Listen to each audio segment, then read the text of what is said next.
Salut tout le monde, c'est Scarecrow et aujourd'hui on va parler de tous les Jonin du village d'Iwa ainsi que de leurs capacités expliquées dans Naruto. Commençons donc par Akatsuchi. Dans l'anime, Akatsuchi était présent lors d'une réunion du conseil pour discuter d'une invitation de Konoha et de Suna à participer à une session improvisée des examens Chunin qu'ils prévoyaient d'organiser ensemble. Comme Onoki croyait qu'il s'agissait d'une tentative de la part des deux villages pour mieux évaluer la force d'Iwa en vue d'un futur affrontement, Akatsuchi suggéra simplement qu'il refuse l'offre, ce à quoi Onoki acquiesça fermement. Capacité. Akatsuchi peut utiliser le Doton. Grâce à cette capacité, il a démontré qu'il pouvait modeler et expulser un grand golem de roche depuis sa bouche. Ce golem peut également servir de bouclier. Il peut aussi condenser la terre autour de lui, autour des pieds d'une cible pour immobiliser et la piéger. Il est aussi reconnu que Akatsuchi possède une force physique inégalée dans son village. Ainsi, il est capable de porter sans effort le Tsuchikage, ainsi que leurs bagages respectifs pendant une longue période.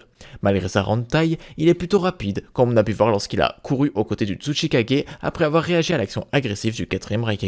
Shibito Azuma. Durant la 3ème Grande Guerre Ninja, il mena un bataillon de shinobi d'Iwa contre Konoha. Il faillit percer les défenses de Konoha mais fut vaincu par l'arrivée de Minato sur le champ de bataille. Gary. Gary était un ninja d'Iwa et un membre de l'unité de dynamitage du village. Gary était un utilisateur du pouvoir héréditaire, le Bakuton. Cela lui permettait de combiner le chakra terre et foudre pour utiliser le chakra explosif, comme lorsqu'il utilisa Bakuton point explosif pour anéantir un shinobi allié d'un simple coup de poing. Dans l'anime, il pouvait renvoyer des kunai en utilisant des explosions dans ses pommes, les renvoyant avec une telle force et une telle précision qu'il tuait les lanceurs d'un seul coup et utilisa la même technique pour couper la longueur de tissu que Maki utilisait pour immobiliser Pakura. Iwa Kunoichi. Kunoichi d'Iwa de niveau Jonin qui a dirigé le bataillon ninja d'Iwa pour attaquer la frontière de Konoha après son invasion par Suna et Oto. Comme la plupart des ninjas d'Iwa, elle utilise le Doton, qu'elle utilise sous forme de dragon et de tremblement de terre. Elle manie également une épée, ce qui signifie qu'elle est probablement experte en Kenjutsu.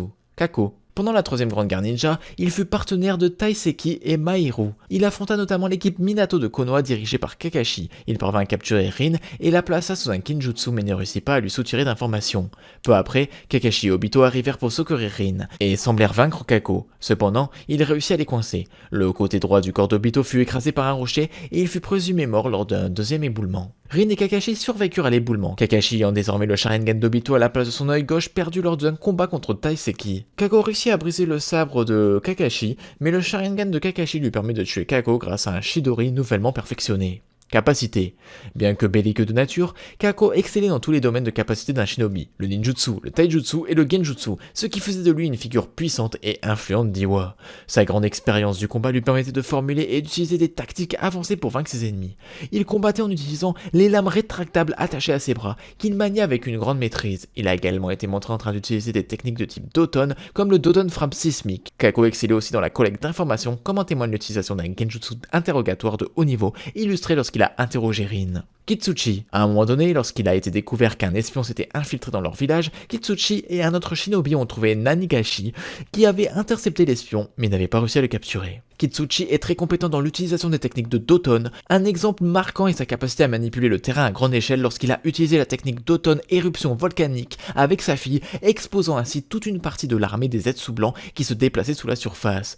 Plus tard, avec l'aide d'un escadron entier, Kitsuchi réussit à utiliser le Doton grand noyau sismique, une compétence qu'il utilisa pour piéger le Jubi dans une énorme tranchée. Pour le combat rapproché, il est capable de recouvrir son poing et peut-être d'autres parties de son corps de roches extrêmement dures, ce qui lui confère un coup de poing plus puissant. Kitsuchi est spécialisé dans la technique d'Auton montagne de terre qui lui permet de créer des formations rocheuses gigantesques, encore plus grandes que la colossale statue démoniaque, une technique qu'il considère comme la plus puissante dans son arsenal. Mahiru. Pendant la 3ème Grande Guerre Ninja, Mahiru était partenaire de Kako et Taiseki. Il partit en mission de surveillance dans la zone où se déplaçait l'équipe Minato. Il utilisa une vingtaine de clones d'ombres contre l'équipe, mais furent détruits par le Chidori de Kakashi. Cependant, il réussit finalement à contrer le Chidori et aurait pu tuer Kakashi si Minato n'était pas intervenu rapidement pour mettre Kakashi en sécurité. Mahiru fut alors tué, mais pas avant d'exprimer ses regrets de ne pas avoir fui lorsqu'il en avait eu l'occasion. Capacité. Mahiru travaille seul et utilise le Kenjutsu au combat, étant capable de surpasser le prodige enfant Kakashi grâce à sa vitesse extrême et son épée. En plus du Kenjutsu, Mahiru utilise des ninjutsu de haut niveau, comme la technique des clones pouvant déployer jusqu'à 20 clones en même temps. Il était également habile avec les techniques d'Auton qu'il utilisait pour tendre des embuscades à ses adversaires.